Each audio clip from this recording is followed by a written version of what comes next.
Which of the following is not a feature of Horner's syndrome? And the options are ptosis, meiosis, mydriasis, and anhydrosis. Now, before we go to the explanation, it is important to understand these terminologies.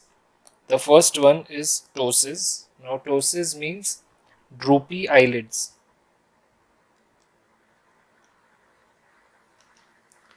Okay. Meiosis means constricted pupils.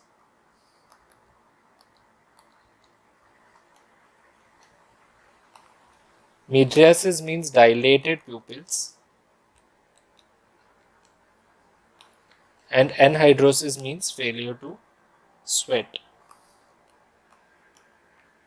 N means absence, hydrosis is sweat. Okay.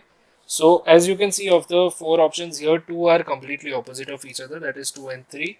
So the answer is most likely to be one of them.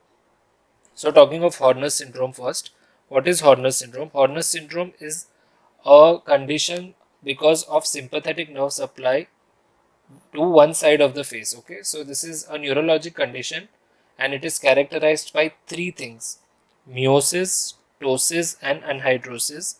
Where meiosis, I told you, is constricted pupils, ptosis, droopy eyelids, and anhydrosis, failure to sweat. So that leaves us with mydriasis, which is dilated pupils. So mydriasis is not a feature of Horner's syndrome.